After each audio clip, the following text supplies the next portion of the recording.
What's up, YouTube? It's Big Fish here with another reaction video. We're here with the ladies of The View. But before I even start the video, YouTube ain't effing with me no more. I understand. I'm a Trump supporter, so they're like, we can't have more of these Republicans out here spreading the word because we know Democrats ain't holding up well. So it is what it is. But I'm gonna keep still making videos because I like to, and it's nice to have another voice from the opposite side. Correct.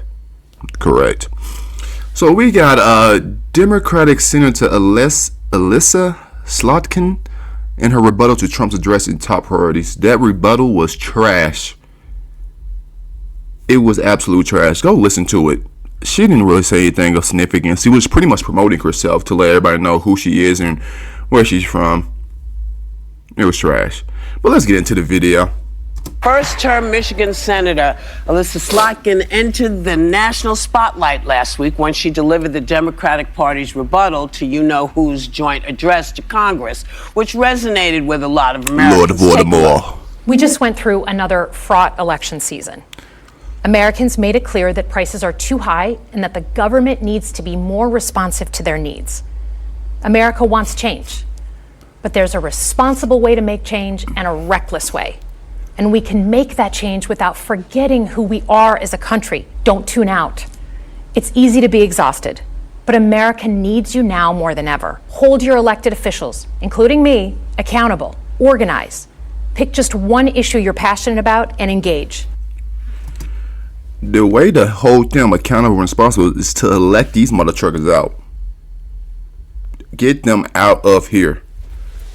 They don't care. The only reason they care is because Trump is trying to make America great again. And they're going to cry. They're going to whine. They're going to fight. They're going to protest. They're going to sing slave songs. I don't understand. Get them out of here. Please welcome Senator ELISSA Slotkin.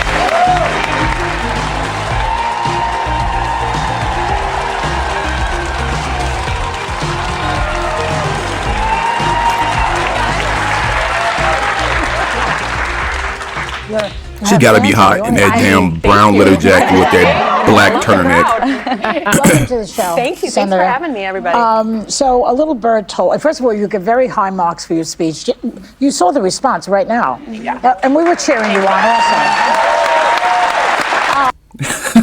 You got very high remarks on your speech. You heard the crowd that comes to listen to us spew our lies. And us, the liars. Okay. Okay, bud. A little bird told me that before you gave it, Senator Schumer called you in, like the principal's office. Were you scared? What happened? So it was true that Senator Schumer asked for a private meeting with me. And I said to myself, like, I'm in trouble again? Like, how is this possible? I've been a senator for 6 weeks. So I went in and I was expecting to be in trouble, and I was not in trouble. He gave me this honor. The speech is known as kind of a cursed speech, right? Like, I was just trying to not be a Saturday Night Live skit. So we worked on it. We decamped to my family farm in Michigan with a couple of friends and advisors, and we just drilled down and wrote it. And Did he give you some tips about what to say? He actually, to his credit, said, like, we trust you and go and do it. And I said, you know, I need to be able to write the speech that speaks, like, I'm from Michigan, right? So if I think if it works for Michigan, it's going to work for the country. And so I need to be able to do it the way I would do it. And so he did not editorialize. He did not tell me what to say. And that was, that's good. I appreciate that. Great. Good to hear. Now, Senator, you are the youngest Democratic woman elected to the Senate and in a state that President Trump won. That's the tricky part. Now that you are in office, how are you balancing Democratic priorities while kind of appealing to the swing voters of Michigan? And what can other Democrats learn from you? Well, I think, you know, for me, it's about trying to find those places where we can still work together. If you're from Michigan, right, you know, we grew up, my dad, lifelong Republican, my mom, lifelong Democrat. It was no big deal. We were more likely to fight Michigan versus Michigan State than Democrat, Republican when many of us were growing up. So you're constantly trying to find places where you can work together, but you're being vigilant about protecting your values. And I think that's the way I walk in every day to the job. I also think, you know, Democrats need to be ruthless in what we prioritize. I mean, we can't be And one of my favorite content creators, Antown Daniels, lives up in Detroit, Michigan, where she is. I believe she's a senator. She's senator in Michigan, so that's the whole thing. But he's one of the reasons that they swung red. I was watching him almost religiously when we were trying to get Trump to office. And there was a couple more, Cartier family, even Asmon Gold. Although he plays video games, he started switching over to political scene. He's not either side. He's neutral. And who else? Arsa Tatum. Who else? ABL, Anthony Brian Logan, Charlie Kirk. Charlie Kirk is great. Man, there's so many that I can say. But Anton Daniels, he's a Detroit native. He was not trying to see his city get destroyed because it's already been in shackles with all the violence. As you know, black on black crime happens a lot up there. But yeah, Michigan had to go red. Swing states, baby. We took them all. For everything, because then we're for nothing. And for me, I think what we need to hear in this last election is people aren't happy with the status quo. They want change, right? They want something different. They got but it. They got it. But there's a Why are you hating for? And there's a reckless way, and I really believe that. So, like I said, you want to make change. Like, I was in the Pentagon, I was at the CIA. We can cut those places. I saw the fat myself. Yeah. But let's just do it so that we're not making Americans less safe. But So why are y'all fighting Trump if you know that the fat's there? What's the point? Thank God Cash Patel's the director now. Thank God Tulsi Gabbard got her position. Thank God RFK Jr. got his. We're trying to make change. When these 4 years are up, we're going to see a whole shift. The war, the 30-day ceasefire, hopefully Russia agrees. Ukraine already has because they know they ain't going to win nothing. They did just get done bombing a Russian city. And so did Russia. They bombed Ukraine city. So it's crazy out here. We just need a ceasefire to this war. And we need Hamas to give back all the hostages. And we need all these pro-Hamas protests to stop. This is crazy times that we're living in. Over a man winning. All that they were already doing in protests, they were amping up. This Tesla protesting, y'all gotta stop. And these people all need to go to jail for a significant time. what's the top of your priority list? For me, the economy. I mean, economics, I think most Americans want economic security. They want to be safe in their own homes. And they want to know that the country we believe in, our democracy, is going to be there for our kids. So President Clinton was right. It's the economy. I mean, if people can't afford, the summer camp for their kids or to go on a vacation, they are less generous with their neighbors, right? They feel like desperate. And so for me, that very solid American dream is still the thing that we should all be working on. Well, Senator, I thought you gave an excellent rebuttal, which, as you said, is kind of cursed, and it was one of the better ones I remember in recent history. But there were also some sort of antics and protests on the House floor that night from the Democrats, which your colleague, Senator John Fetterman, called a sad cavalcade of self-owns and unhinged petulance. It only makes Trump... Look at that. They can't even all stand together to hold damn signs. Ain't that sad? Oh my gosh. This one right here. Cringe. This one right here. Cringe. That one right there. Cringe. Why is he on his phone? Why are you on your phone? What's so funny? These people are a mockery of the Democratic Party, which I used to know. look more presidential and restrained. We're becoming the metaphorical car alarms that nobody pays attention to, and it may not be a winning message.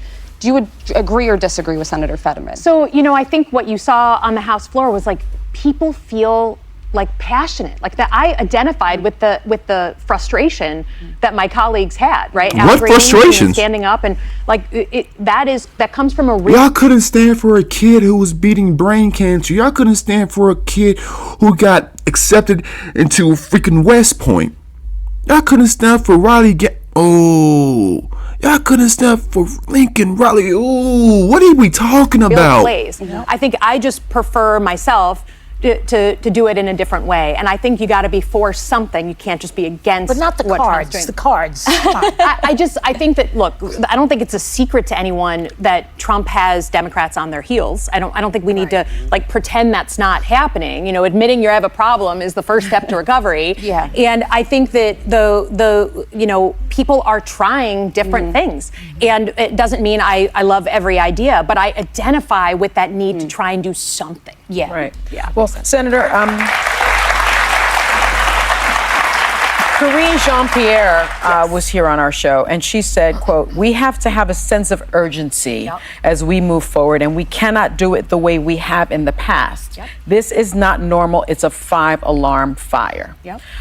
Statistics show that Democrats want an opposition party, not a business as usual party, right? 10 of your colleagues voted to censure Al Green, who met the moment, in my view, by standing up for his constituents who depend on Medicaid and Medicare.